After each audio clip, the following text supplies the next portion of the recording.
وہ رپورٹ کرانے کے بعد جو اس کے نتیجے کا انتظار ہوتا ہے نا، وہ جو کرب ہوتا ہے وہ خطرناک ہوتا ہے۔ آپ بات کو سمجھیں، انسان کو محسوس ہو کہ میرے جگر کا پارا، میرا ٹکڑا، میرا بیٹا مل نہیں رہا، تو کیفیات کا رنگ اور ہو جاتا ہے۔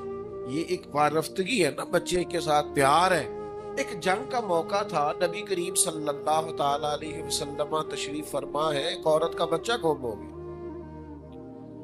وہ بڑی بے چین ہے، بڑی نڈھال ہے، بڑے کرب میں ہے، تڑپتی ہے، کبھی ادھر بھاگتی، کبھی ادھر بھاگتی، کبھی اس سے پوچھتی، کبھی اس سے سوال کرتی، تلاش نہیں ہے اپنے بچے کو۔ تو یہ سارا منظر، یہ ساری تصویر لوگوں کی آنکھوں کے سامنے، تو اس کرب کو ہر شخص محسوس کر رہا تھا، اس کی کیفیت کو ہر آدمی اپنی آنکھوں سے دیکھ رہا تھا۔ اللہ کے حبیب علیہ الصلوۃ والسلام نے اس وقت جب لوہا پورا گرم ہو گیا، ذہن پورے تیار ہو گئے، تو محبوب نے ایک مسئلہ سمجھایا۔ حضور فرمانے لگے، بتاؤ نا، اگر اس خاتون کو اس کا بچہ مل جائے جو اتنی تڑپ رہی ہے، تو کیا اس بچے کو آگ میں ڈال دے؟ وہ کیفیت سارے دیکھ رہے تھے، مشکات میں حدیث موجود ہے۔ عرض کی، یا رسول اللہ، سوال ہی نہیں پیدا ہوتا۔ اس کا جو درد ہے، اس کی جو تڑپ ہے، اس کی جو کیفیت ہے، وہ تو کچھ اور پتہ دیتی ہے۔ تھوڑی دیر کے لیے بچھڑ گیا ہے تو اتنی تکلیف میں ہے، تو کجا یہ کہ وہ آگ میں جلا دے۔ جب ذہن یہاں تک تیار ہو گئے، لوگوں کا ذہن یہاں تک تیار ہو گیا، تو اب میرے قریب محبوب کی آنکھوں میں آنسو آئے۔ اب حضور نے رحمت الہی کا جھونکا لوگوں کو دیا۔ کریم فرمانے لگے، جتنا یہ اپنے بچے سے پیار کرتی ہے نا، رب کریم اس سے بڑھ کر اپنے بندے سے محبت فرماتا۔ بس یہاں بات محبوب نے بند کر دی، یعنی فرمایا کھولتے رہنا۔ مانا کیا ہے کہ اگر یہ نہیں نہ دوزخ میں پھینکنا چاہتی اپنے بچے کو، تو رب بھی اپنے بندوں کو سزا نہیں دینا چاہتا، وہ بھی انہیں دوزخ میں جلانا نہیں چاہتا، وہ بھی انہیں سزائیں دینا نہیں چاہتا۔ لیکن اب بعض لوگوں پر یکدم کرم آیا، چھایا۔ صحابی رسول ہے، ولیوں سے، غوثوں سے، قطبوں سے، ابدالوں سے، تمام تابعین سے، محدثین سے، مفسرین سے افضل ہے، لیکن صحابی کتنی دیر کے ہیں؟ شاید 2 گھنٹے کے صحابی، 2 گھنٹے کے۔ ادھر آئے ہیں، ادھر کلمہ پڑھا ہے، ساتھ ہی جہاد کیا ہے، ساتھ ہی شہادت ملی ہے۔ صحابی 2 گھنٹوں کے ہیں، صحابی 2 گھنٹوں کے ہیں، لیکن تمام مفسرین، محدثین، اولیاء، صوفیاء کے امام ہے۔ کیوں؟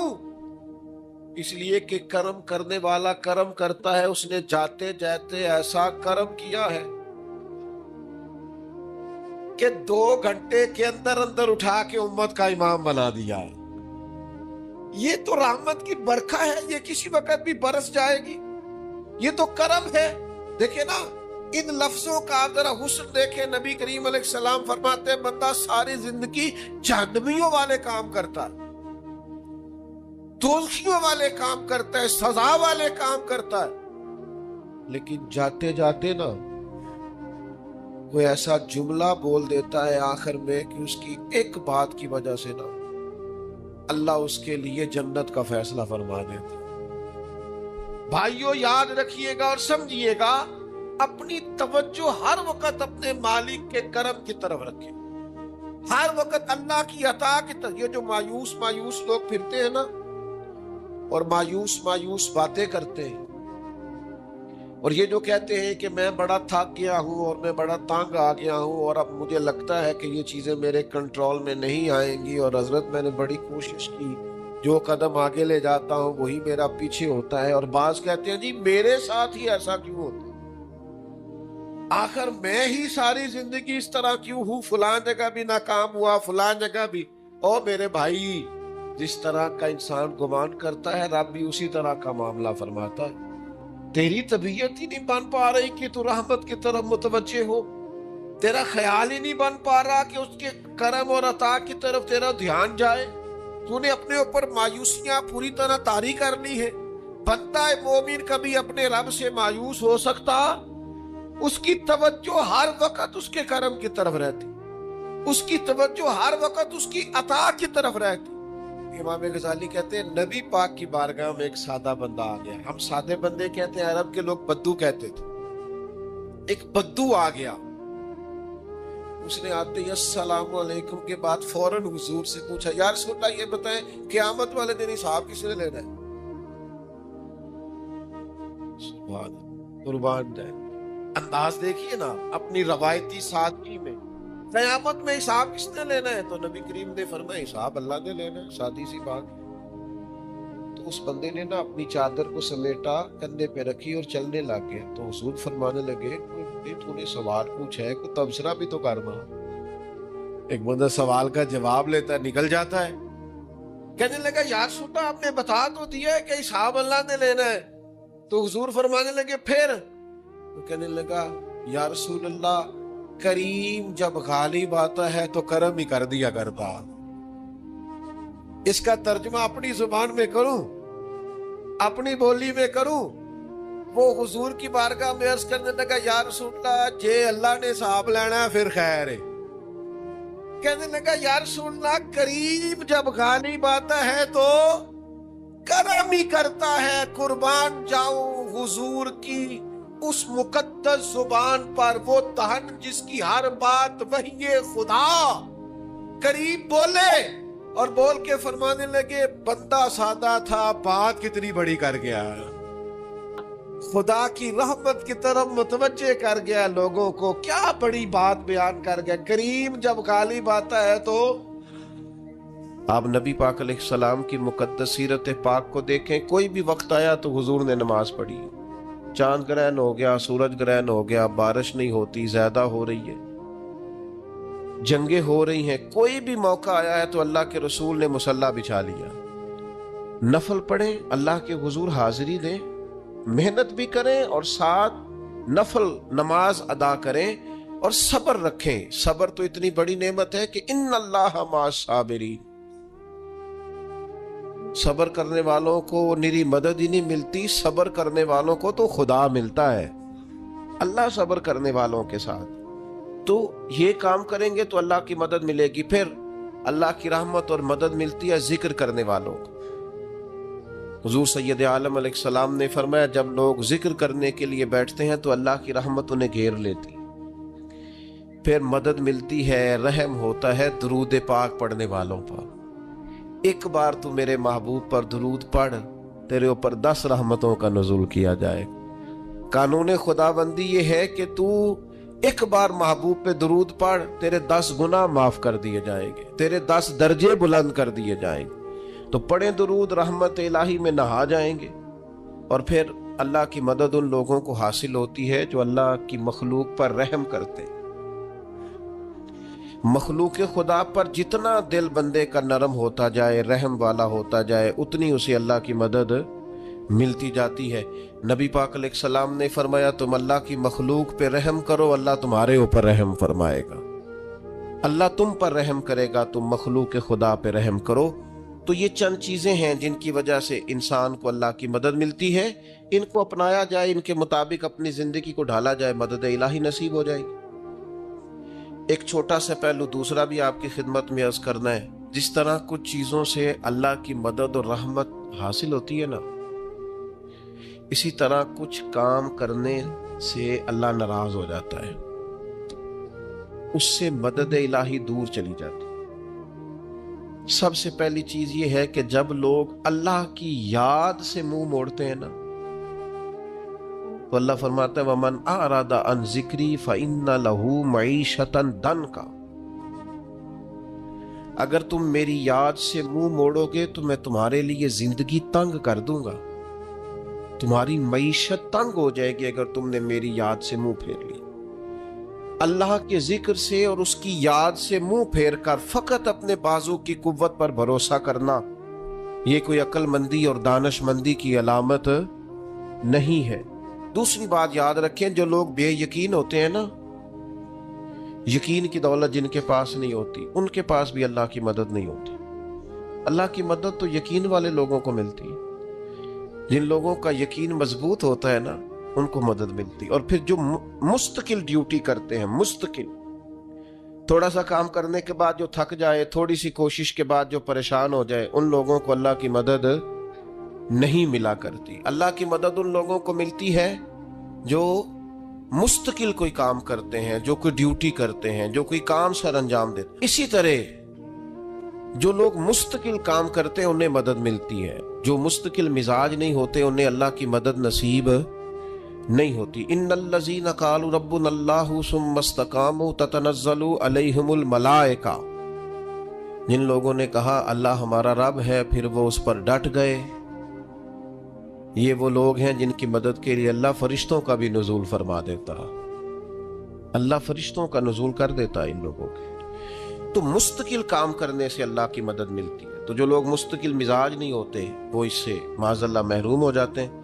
پھر ظلم سے اللہ کی مدد روٹ جاتی ہے۔ جب لوگ ظلم اور زیادتی کرتے ہیں پھر انہیں اللہ کی مدد نصیب نہیں ہوتی۔ کسی معاشرے میں بھی اگر ظلم عام ہو جاتا ہے تو وہاں سے رحمت الہی روٹ جاتی ہے۔ پھر اسی طریقے سے جو لوگ تسنع کرتے ہیں، ریاکاری کرتے ہیں، نبی کریم علیہ السلام نے فرمایا کہ اللہ قیامت کے دن کچھ لوگوں سے فرمائے گا ان سے جا کے اجر مانگو جنہیں دکھانے کے لیے تم نے عمل کیے تھے، میرے لیے تو کیے ہی نہیں۔ اللہ کی مدد روٹ گئی، ناراض ہو گئی۔ تو ایسے لوگوں سے بھی مدد الہی ناراض ہو جاتی ہے۔ پھر رزق حرام کے جو لوگ عادی ہو جاتے ہیں، حرام کے، نبی کریم علیہ السلام نے فرمایا ایک شخص دور سے آیا ہے، لباس اس کا آٹا پھٹا ہے اور وہ دیر سے کہہ رہا ہے یا رب یا رب یا رب، تو فرمایا جی جتنی دیر مرضی دعا مانگے اس کی دعا قبول نہیں ہوگی۔ یہ رحمت للعالمین معمول فرمایا، حضور کیوں قبول نہیں ہوگی؟ تو کریم فرماتے ہیں اس لیے قبول نہیں ہوگی کہ اس نے جو کھایا ہے وہ بھی حرام پیسوں کا ہے، جو پہنا ہے وہ بھی حرام کا ہے، جو پیا ہے وہ بھی حرام کا ہے۔ تو رزق حرام جن لوگوں کے وجود کا حصہ ہوتے ہیں، جن کی معیشت کا حصہ حرام ہوتا ہے، ان کی دعائیں قبول نہیں ہوتی۔ تو مدد الہی ان لوگوں کو نصیب ہوتی ہے جو لوگ اللہ تبارک و تعالی اور اس کے محبوب کی بارگاہ سے جڑ جاتے ہیں۔ تو یہ چند ایک چیزیں آپ کے سامنے عرض کی ہیں۔ دوسرا، آج ہم یہاں خراج عقیدت پیش کرنے کے لیے جمع ہے سیدہ طیبہ طاہرہ حضرت عائشہ صدیقہ۔ ہم قربان جائیں ان رستوں کے جن رستوں سے ہماری ماں چلا کرتی تھی۔ وہ کیا عظمتوں والی خاتون ہے، کیا شان ہے، کیا رفت ہے۔ کوئی سمجھ سکتا ہے اس خاتون کی عظمت کو جن کے حجرے میں، جن کے گھر میں جا کے اللہ کے محبوب سکون محسوس فرماتے؟ آپ سمجھ سکتے ہیں اس خاتون کی عظمت کیا ہوگی جن کے حجرہ نور کے اندر آج گنبد خضرا بنا ہے اور اللہ کے محبوب آرام فرما ہے۔ خدا کی رحمتیں ساری، انوار و تجلیات اور کرم جس جگہ برس رہے ہیں وہ حجرہ سید عائشہ صدیقہ ہے۔ کیا بات ہے، بنت صدیق آرام جان نبی حضرت سیدہ عائشہ صدیقہ کو کیا مرتبہ اللہ نے عطا کیا ہے کہ حضور فرماتے ہیں عائشہ آپ کی تو صورت نکاح سے پہلے لا کے مجھے جبریل امین نے دکھائی کہ محبوب اس خاتون سے اللہ آپ کا نکاح فرمانے والا ہے۔ کیا عظمتیں ہیں اس پاک باز خاتون کی۔ لیکن حضرت عائشہ صدیقہ کی زندگی کا سب سے بڑا سبق اپنی روحانی اولاد کے لیے، ہمارے لیے، ہماری نسلوں کے لیے، امت کے لیے سب سے بڑا سبق سید عائشہ صدیقہ کی زندگی کا ہے پڑھنا پڑھانا، دین پڑھنا۔ انہوں نے احادیث یاد کی، امت تک پہنچائی۔ سب سے بڑا ان کا سبق پڑھنا پڑھانا ہے۔ میرا رب کہتا ہے لا تقنطوا من رحمت اللہ، تم نے مایوس نہیں ہونا، تم آ جانا، معافی مانگ لینا۔ ان اللہ یغفر الذنوب جمیعا، اللہ سارے گناہ معاف فرما دے گا، اللہ سارے گناہ۔ تو یہ تو اللہ فرما رہا ہے۔ توبہ رٹا لگانے کا نام تو نہیں نا، توبہ تو اللہ کو منانے کا نام ہے۔ ایک شخص اپنے گناہ چھوڑنے کا ارادہ ہی نہیں کر رہا اور وہ اپنی غلطی کو غلطی تسلیم ہی نہیں کر رہا، اور اپنی غلطیوں سے وہ پیچھے ہٹنے کو 2 قدم بھی تیار نہیں، تو توبہ کوئی رٹا لگانے کا نام تو نہیں۔ آپ توبہ طوطے کو رٹا دیں تو طوطا توبہ توبہ پکارتا رہے تو اس کو وہ چیز تو نہیں حاصل ہونے لگی۔ توبہ ایک بڑی خاص بات صوفیاء نے لکھی ہے، اگر آپ سمجھیں تو بڑا نفع دے گی۔ وہ کہتے ہیں جس طرح گھر چھوٹا بنانا ہو یا بڑا بنانا ہو، زمین تو درکار ہوتی ہے کہ نہیں؟ زمین ہوگی تو گھر بنے گا، چاہے وہ چھوٹی سی کٹیا بنے یا بہت بڑا محل بنے، زمین کا ہونا ضروری ہے۔ اسی طرح آپ نے نیک اعمال تھوڑے کرنے ہیں یا زیادہ کرنے ہیں، توبہ کا ہونا ضروری ہے۔ توبہ وہ زمین ہے جس کے اوپر آپ نیک اعمال تعمیر کریں گے۔ اگر توبہ نہیں ہے تو پھر کوئی بھی نیک عمل آپ کے پاس ہو ہی نہیں سکتا۔ آپ پچھلے گناہوں سے رجوع کریں اللہ کی طرف، آپ کہیں کہ میرے اندر یہ غلطی ہے، میں توبہ کرتا ہوں۔ ان العبد اذا اعترف، اعتراف جرم کریں، پھر اللہ کے حضور رجوع لائیں۔ ہمارا یہ حال ہے کہ ہم جتنی بھی توبہ کرتے ہیں، جس قدر بھی استغفار پڑھتے ہیں، اس کو ایک وظیفہ سمجھ کے پڑھ لیتے ہیں، بھئی یہ بھی اچھا ہے، برکت سے خالی نہیں۔ لیکن توبہ کا حقیقی مفہوم یہ ہے کہ انسان اپنا محاسبہ کرے، اپنی پچھلی ساری زندگی اپنی آنکھوں کے سامنے لائے۔ اگر وہ سمجھتا ہے کہ اس حال میں مر گیا تو میرے لیے مشکل ہوگا منہ دکھانا اللہ رسول، تو پھر وہ فوراً سے پہلے اپنے گناہوں سے رجوع کرے اور اللہ کے حضور توبہ کرے۔